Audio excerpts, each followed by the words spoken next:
On this episode of Problems or Profits, we've got Mike Rosehart, Canada's youngest retiree, 24 years old. My time's worth $500 an hour minimum.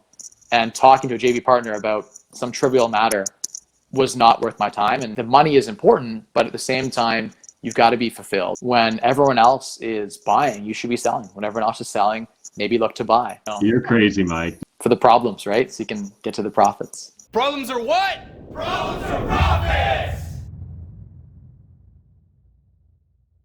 All right, guys, welcome to the Problems or Profits podcast with Matt McKeever and Rebecca Lynn Matheson. We are talking with our special guest today on this episode, Mike Rosehart. And Mike Rosehart's going to talk all about some different problems that he has turned into profits, not only from his YouTube channel, but also now to investing in the stock world. He will go through all of that on today's episode of Problems or Profits. And just a quick recap for anyone that's new to the podcast. Problems or Profits to us, what that really means is it's a life philosophy. And one of the ways that this life philosophy, we stumbled into it was we were constantly going to networking events back when you could actually go to networking events in person, and people would constantly be bringing up to me their problems. And they'd be like, Matt, I've got this problem, or I'm in this situation, I don't know what to do. And oftentimes, from a different perspective, I could easily see an opportunity within the problems they were actually encountering. So that's kind of the concept behind Problems or Profits. And today we're going to be exploring with Mike Rosehart some of his problems and profits. Hey, Mike, how's it going? It's good. Thanks for having me on. Awesome. Well, excited to have you on this episode. So Canada's youngest retiree, 24 years old. You know, why? Like, what really drove you there? Because I don't think that it's simply only a achievement. I think that, like, most people, right, when we're chasing goals or big accomplishments, we're both running to something, but also kind of running away from something. So I'd love to explore with you, like, was there a problem there? You know, like, what sort of relationship with money growing up? Was money like a big milestone for you, or was it more about the freedom, or a combination of both? Yeah, so you probably already know this, but I'll rehash it for the audience that doesn't. I grew up with not a lot, single mom. We didn't have a lot of money. So it was like, you know, paycheck to paycheck kind of thing. Didn't have a lot of luxuries or all that kind of stuff. So growing up, I saw or equated money with like levels of happiness, right? Like my friends that parents made, you know, six figures or had great incomes, they had better lives. They went on, you know, on March break, I sat at home and they went like to Florida or Disney or something, right? And so I equated that money meant a better life. And, you know, it kind of created my obsession around money to unlock freedom, right? And so to me, it was like, I started the journey, you know, it's 15, 16, thinking to myself that I wanted to get into business. I wanted to start businesses, be an entrepreneur, be a businessman of some sort. Because I thought, well, you know, the whole point of working is to make money, right? That's why everyone works. And so why not try to master money? And I figured the best way to do that with my set of skills was to go into entrepreneurship and business. But then I sort of realized when I was 17 in my dorm room at Western that, you know, talking to people who were affluent and successful, you know, partners at major firms and things like that, that were by most measures of society successful, they were actually not that happy. So most of them I talked to were divorced or had like major health issues or certain things going on in their life. These guys were and girls were in their 50s and 60s, right? So they were dealing with things of like telling me about their regrets, right?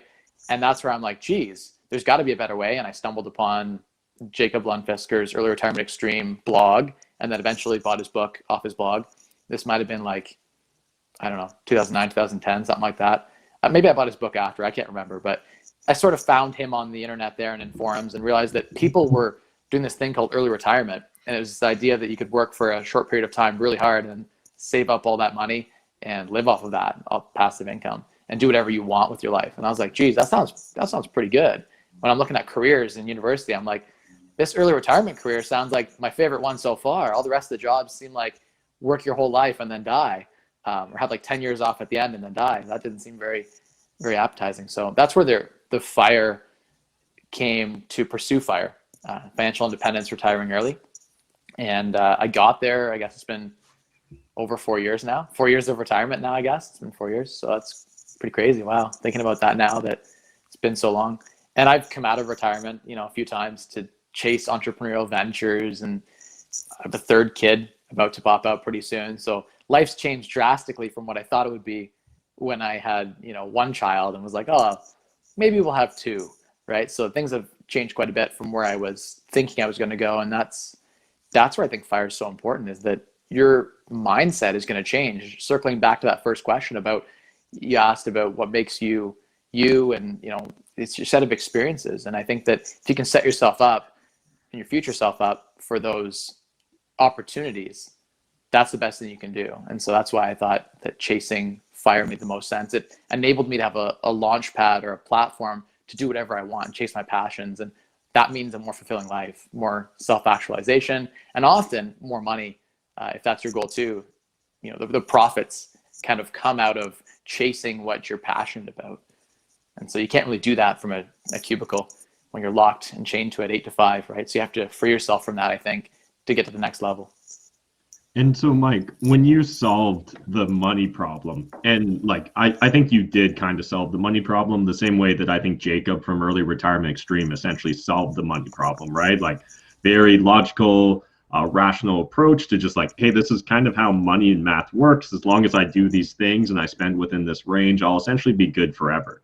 So do you feel like, have you solved the money problem for life now? Is it once you solve it to a certain level, do you start going up Maslow's hierarchy of needs, or do you start having, just a desire for more? What does that look like? Yeah, it depends on the day. I think that you talk about the range of early retirements and fires, and people look at, what works for them. And they say, hey, I need $100,000 a year to be happy or whatever. And someone else says, hey, I need $50,000 a year to be happy. Speaking actually on happiness and money and how they kind of correlate, it's a bit off topic, but I was looking at a study that a friend had sent me, and it was a well-done study with like 1 million participants, and statistically significant. And they actually tracked, and for the first time disproved the common, in the research, it's always $75,000 is like the happy mark. They went and did a bunch of research and found that actually wasn't true, and that people were subjectively, and I guess it's all subjective, right? You have to ask people how they feel, but subjectively, people up to even $400,000 and $500,000 a year in income were happier. So that was interesting to see that. I don't know if it's maybe because they're living in high cost of living areas that they're finding more improvement from having that extra, liquidity and money to do whatever they want with their life. But yeah, I think that I've certainly found, as I grew along that trajectory, that my initial hypothesis was that you'd max out and there would be no more happiness for more money. And so why would you chase more money?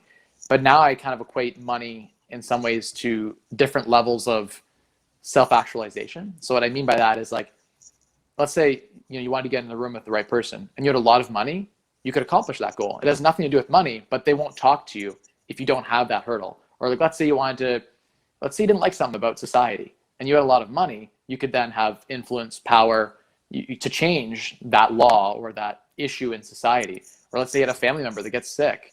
And if you have that extra, fat fire money sitting aside, you can take care of that. And so for me, it's about having more options. It's about having that abundance life. And so that's what kind of pushes me to keep going. And, and circling back to like, how much is enough? I don't know. I'm way, way wealthier than I thought I would be at this age.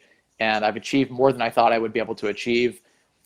And so do I just stop because I crushed all my goals? Like, that to me doesn't feel like it's fulfilling. You need to set new goals. And so I think that's just part of being human, is that need to grow, right? And I think that a lot of us can measure objectively our success at whatever business venture we're chasing or whatever. If it's quantifiable with money, we can set a target and say, hey, if we can hit this monetary goal, then we've succeeded at that, right? So I think a lot of us attach money to some of our business goals and things like that.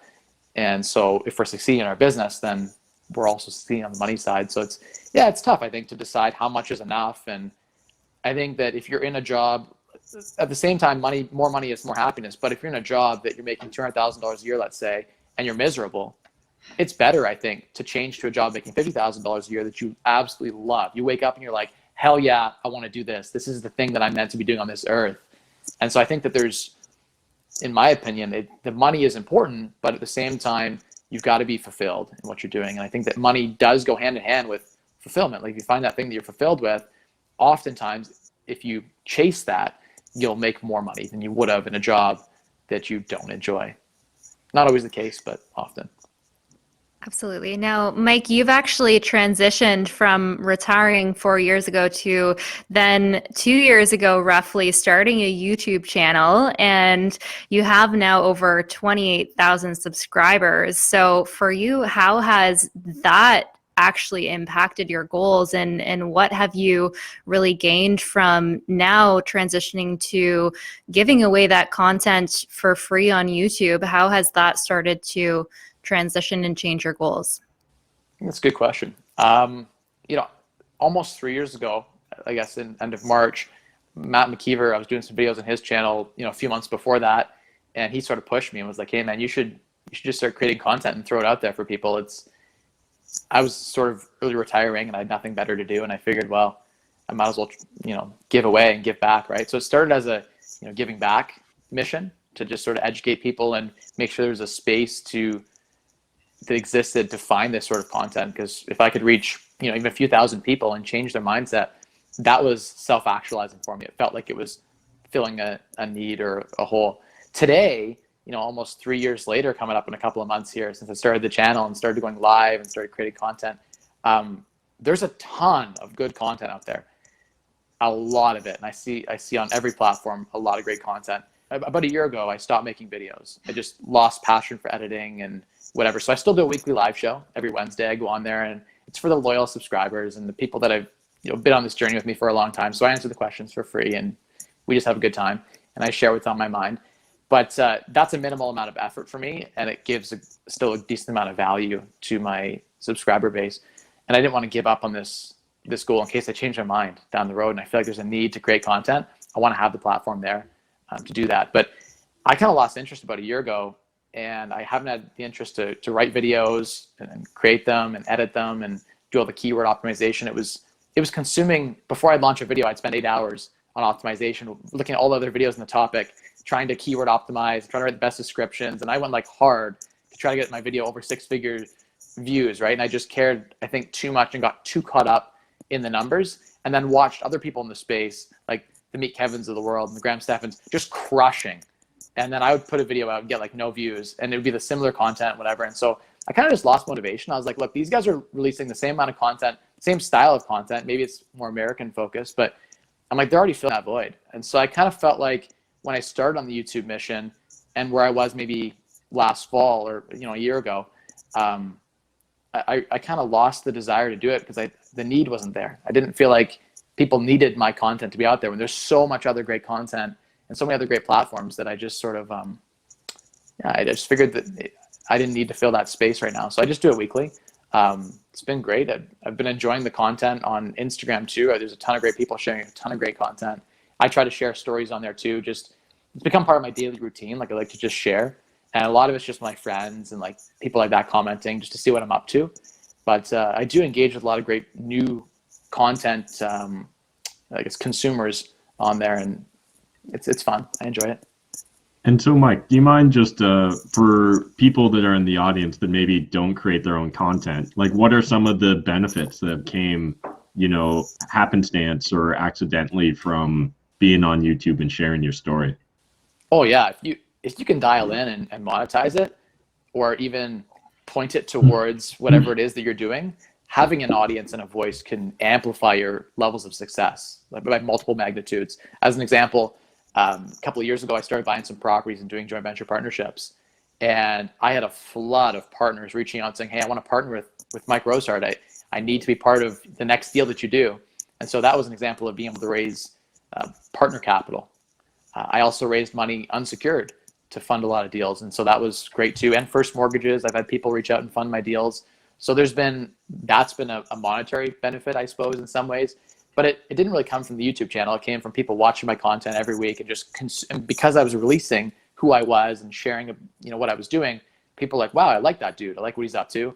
Sweet. He's crushing like 50 deals a year. That's amazing.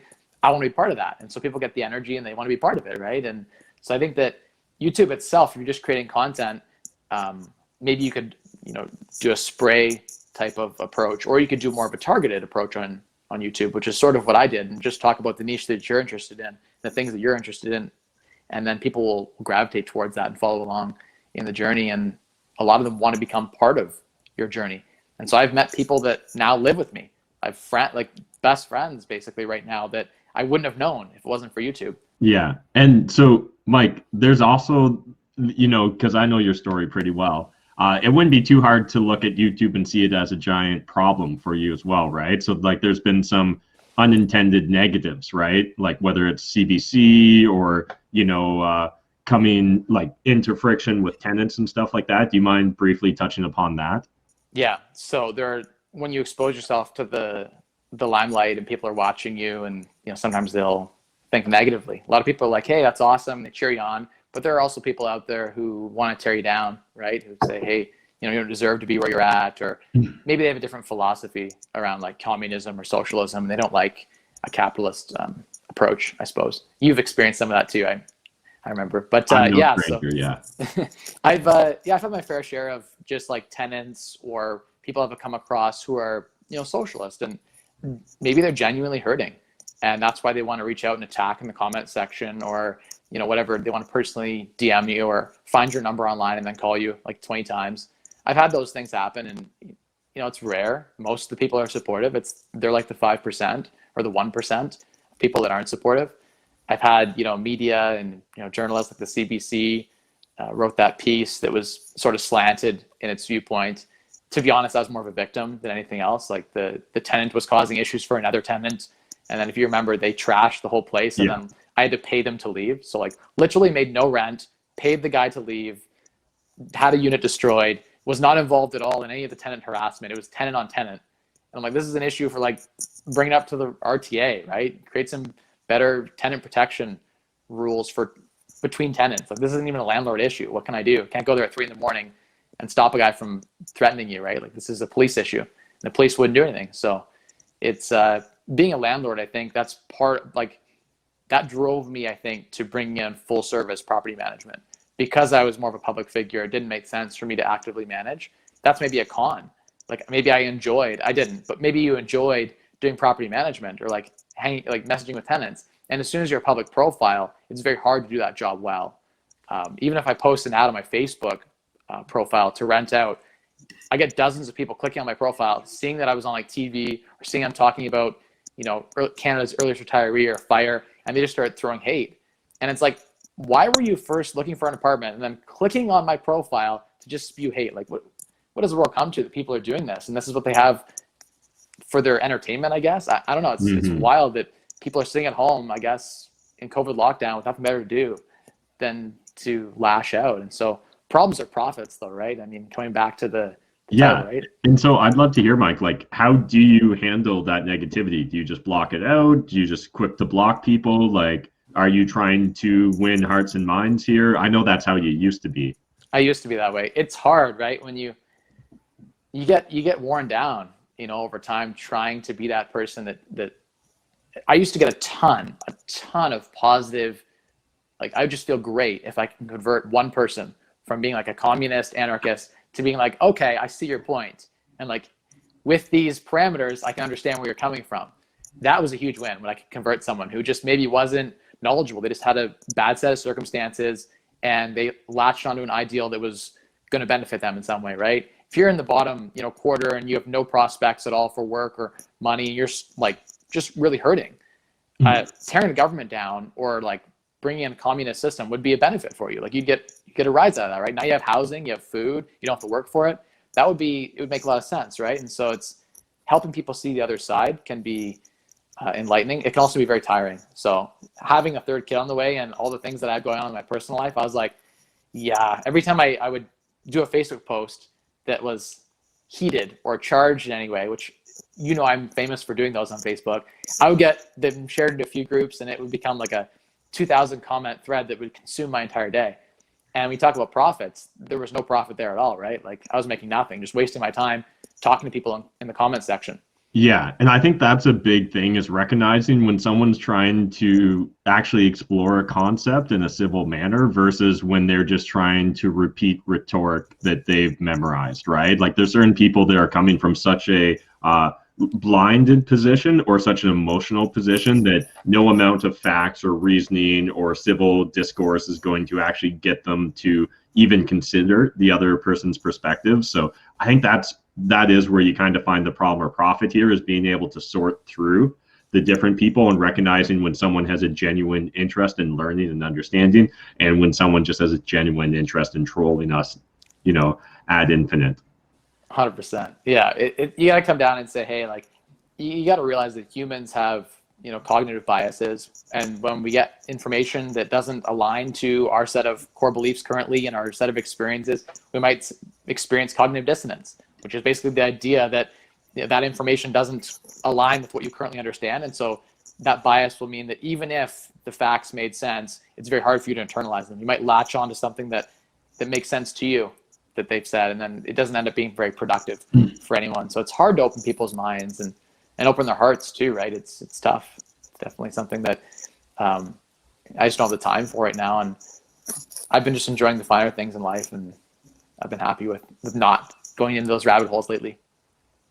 Absolutely. Now, speaking of enjoying the finer things in life, you have your third child, and how are you managing your business as well as being a father of three? Outsourcing has been totally my focus. I've been focused on building systems so that I don't have to spend more than an hour or two a day on managing anything. Even new acquisitions now, where it makes sense, I have it outsourced, or I have a partner that comes in, takes their role for the active stuff. Maybe I'm the money partner in a lot of cases. And so I'm relying on the fact that, I'm leveraging the fact that I've had so much success over the last 9 years, and my money now can work for me harder than I can work for me. And so that's been more of a focus lately. Letting the money work, enabling it to work for me. Awesome. Love it. I'd love to hear now, Mike, what's a problem you're currently working on turning into a profit? Like, what's a problem you're currently tackling? That's a good one. I didn't really think of that beforehand, so I don't have anything off the top of my head, but well, there's no way you're not doing anything these days. I know you. I'm doing well. stuff. Like, I'm trying to think of how I'm making a profit though. Like, one of the things I was doing was 75 hard. So I was working out like twice a day and trying to get into really good health. So that was something that was a problem. My health wasn't optimized. So I didn't really make it into a profit, but I've been focused on that and trying to optimize lifestyle in that way.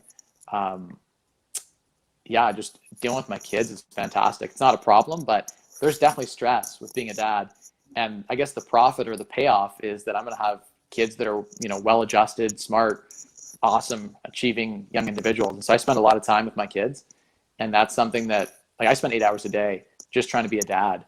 And my wife's at home too. So we're focused on that. That's been a big piece, especially with COVID lockdown when schools were out. We were focused on her education, like my oldest's education. And so it's just been, in the business world, trying to outsource where I can, trying to enable and help my mentees through the things that they're struggling with. So in the evenings, we were coming up with, better ways to do things. It's forever a battle. There's a lot of grinding that goes on.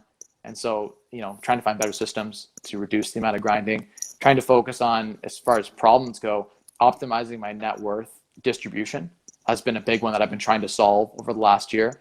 And that resulted in me selling off a lot of properties last year. In hindsight, like, if I'd known the market would appreciate even more, probably wouldn't have sold off like 20 properties last year. But getting out of those partnerships that I was in was a huge problem. It was a last year problem, but we'll talk about it anyway, I guess.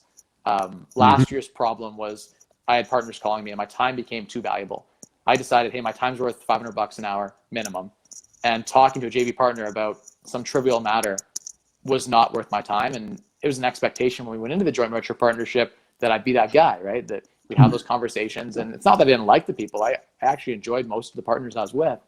But it's just my time became so valuable, I couldn't fulfill my end of the JV. So we had to find a way to sell, or in most cases sell. In some cases buy out each other, and then just set up systems where it's automated. I find that sole ownership is a lot easier now that my time's become more valuable. In the beginning, I didn't have access to capital as easily, and I didn't mind taking on the management role. So solving that problem of my time becoming really valuable has been paying off big time into late 2019 and early 2020.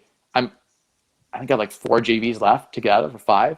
So I'm really excited to get out of the last few JVs that I have, and it's just fantastic. Like, I still have a little real estate portfolio. It's like 15 properties. It's not near as big as it was, but I have a huge stock portfolio now. And so it's great to be diversified and to have solved that one of the problems was that owning real estate requires time. Even if you outsource, you have to manage the manager. And so there's a level of stress there that I didn't want to have. And with my stock portfolio, I'll occasionally go on and trade options or adjust my portfolio. It's a lot easier. And I actually am making more because I'm using leverage to buy stocks. So as an example, like let's say you're to buy like Enbridge at 7% dividend, you could lever that up with private banking 3 or 4 to 1, put 25% down and buy shares in that company. And now you're getting 25% return on your investment from dividends. So it's just like real estate. You're buying a 7 or 8 cap property that requires zero work. And so I looked at stocks and was like, geez, I didn't know I could lever up and buy blue chip stocks. I thought you could only do that with real estate. But as I started to get to new levels of wealth, I realized that the wealthy tend to get giant lines of credits on their stock portfolios at like prime. I was like, geez, this is pretty cool. So I've just sort of shifted my mentality to high value time pursuits. Yeah, I think that's a common theme that you find as people kind of climb the net worth ladder or the net worth pyramid, is that return on time becomes more and more of a concern versus return on investment or cash on cash return, or doesn't matter what metric it is. For every one of us at the end of the day, time is going to be a finite resource. So it's probably one of the resources we should peg our returns against. Yeah, exactly. And the problem's been that everyone wants to consume your time, right? And it's hard to say no. Even to like friends just want to like spend 2 days together, and you're like, I want to do that, but I don't want to do that every weekend. And so it's tough, family, etc. Those are all problems you got to overcome. And it's not all about the profit at the end of the day, but sometimes it is about the profit. Mm-hmm. And so this last year, Mike, has been, either problems or profits for every person on planet Earth, right? Have you found any ways to, take the current situation, COVID-19, quarantine, social distancing, all that stuff, and, have it become an advantage or a profit? Well, I mean, in some ways, the real estate market through COVID-19 has, done amazingly well. And same with the stock market, right? There's been a lot of stimulus pumped into the, stock market. And so I've been able to ride some of that growth wave. So rather than just sitting on the sidelines, you decided to jump in? Yeah, I jumped in when things were low, right? There was an opportunity where, in April, where real estate was down 40%, about 39% in London. And so people were saying, hey, there's no deals. But in April, there was no liquidity. And there was I saw triplexes sell for 2018 pricing in 2020 April. And from that point today, we're up 40%. So there was opportunity to buy real estate. I bought 4 or 5 properties during COVID. Despite the fact that I was selling, I actually did acquire some more deals during COVID that were really good. They were well priced. I even wholesaled something. I acquired something and just flipped it for like 50 grand. It was like such an easy deal. I just locked it up and handed it over to someone else who they're going to make 6 figures on it too. So there's just those opportunities fell in my lap through COVID. Less now. I would say it's very hard to find deals today compared to what it was during COVID. I took advantage of the fact that no one else was liquid. There's just fear, right, in the market at that time. And so, yeah, I mean, you can definitely take advantage of opportunity. When everyone else is buying, you should be selling. When everyone else is selling, maybe look to buy, right? So I like to listen to that age-old wisdom, and I did that through COVID for sure. And for you in I guess going against the grain, when everyone else is buying, you're selling, and when everyone else is selling, you're buying, what grounds you to actually having the gumption to make that decision? For me, it was rooted in return on investment. And when I looked at assuming prices stayed flat, and I've always assumed prices stay flat when I bought real estate, if it had strong cash flow fundamentals, I was like, okay, if I get a 30% return on my investment without any appreciation, sweet, that makes sense. And last year I had a good full-time T4 income from a company that I used to own. And I was able to get financing like whatever I wanted at like 2.5%. So I took advantage of that and I levered up. I refinanced almost all of my properties. I sold some off. The ones I didn't sell, I refinanced. And so, yeah, I took advantage of that. And I think at the end of the day, it comes down to looking at, what are the fundamentals? And if it makes sense to buy, you should buy. Just because everyone's, selling doesn't necessarily mean you should be buying. But in some cases, that's a good screen or a good signal to look and say, hey, there's value here. And in some cases, you got to just man up or woman up, I guess, and just jump in and do it. So yeah, there's always risk. And have you found a big difference in jumping into the stock market in just your confidence to take on that risk, or has it been about the same comparable to real estate? I think with the stock market, I actually feel safer with a diversified stock portfolio than I do in real estate, which I know that sounds weird, right? You're thinking like real estate's, You're crazy, Mike. You've got no control with the stock market. I have no control, but Controversy. there's comfort in diversity, right? So I like that I can own 1,000 different companies and pick all these great, awesome companies to be a part of. And I can let them, I outsource either way, right? I just believe that, either way, I'm going to have management's terrible no matter, even if you outsource your real estate portfolio, property managers are terrible. Most of them don't care for your property the way that you do, right? And so at my level, I have to decide, like, if I'm not going to invest any time into real estate or stocks, and I'm going to outsource either way, the only advantage to buying real estate versus a REIT is that I can buy under market, and I can tweak maybe the deal, I can lever a little better. But honestly, like, I can also go in private banking and buy a REIT levered 4-to-1, and I get 40% distribution paid out. So like, you can get a 30-40% ROI passively buying into a REIT. And so it could make sense to buy a REIT if you didn't have a competitive advantage in the market. Let's say you couldn't find any deals. You didn't have a wholesale company, you couldn't find any deals. Buy MLS overpriced with almost no cash flow, or buy a REIT levered with 30% ROI. I mean, there are situations where sometimes outsourcing management, if your time is valuable, can make sense. So yeah, I mean, I don't know. I still have a good sized real estate portfolio, and I do believe in real estate for sure. I just like to have safety and being other asset classes too, for sure. And it's nice to get those dividend checks for no work. Like, just feels great. Mm-hmm. Awesome, Mike. Well, really appreciate you coming on this episode of Problems or Profits. As we wrap up here, I guess I'd love to give you an opportunity or a platform. If people want to follow along with you on your journey, what's the best way to do so?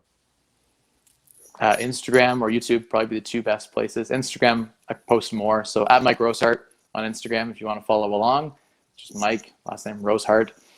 I'm sure you'll have a link or something or spelling, so people will be able to find it. And same thing on YouTube, just type in my name and you'll find me there, and happy to connect, happy to share. Awesome, Mike. And is there a problem that you think everyone should just crush? Like, that they just need to get over, just move on? It's obviously not a real problem.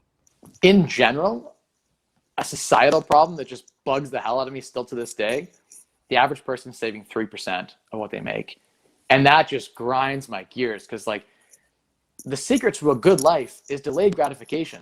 So delay some goddamn gratification and put some money into the stock market, real estate, pick something to invest in, but stop spending. People are just spending everything that they make, and it's just going to lead to a real bad situation down the line for a lot of folks who are not saving. So save and invest. You got to embrace a little bit of frugality when you're getting started on the journey, and eventually you can fat fire and spend however you want when you've got the passive income to pay for it. But when you don't have that passive income portfolio, you've got to think of your future self. And so I wish that all Canadians and anyone watching this podcast would crank their savings rate up to like 50% minimum. That'd be ideal. Like, take half of every paycheck and put it into an investment vehicle.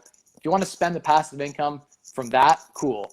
But I'd prefer if you just, even more than 50%, to be honest. That's the Jacob Lund Fisker would be like 75%, right? So 50% is watered down. I think that everyone should save for a little bit for tomorrow and start investing, and they'll be much happier down the line that they did that. No one saves 50% of their income and then regrets it down the road when they have all these assets that are cash flowing. But people do regret, the new PlayStation or the new car that they bought because they had to have that new Lexus now, and they've earned it now after a year of working really hard. And it's like, maybe in 5 years with your passive income, you should buy that. And so for all those people that are watching, I know I've become a lot less frugal than I was. And so people are justifying themselves and saying, hey, like, Mike's spending $100,000 a year, I can spend $100,000 a year. You haven't had to grind for 9 years yet and save. If you have, awesome, like, go ahead and spend some money. But if you haven't, and you're watching this right now, save for the future and put a little bit away. Awesome. Love it. Appreciate it, Mike. No problem. Yeah, Happy to Mike, be thank on. you so much for joining us today on the Problems or Profits podcast. And for those of you listening, again, you can check Mike out at Mike Rosehart on YouTube and on Instagram. Thank you so much for coming today, Mike. And hopefully you can tackle some of those problems and turn them into a profit. Exactly. Thanks for having me on, guys. Problems are what? Problems are profits!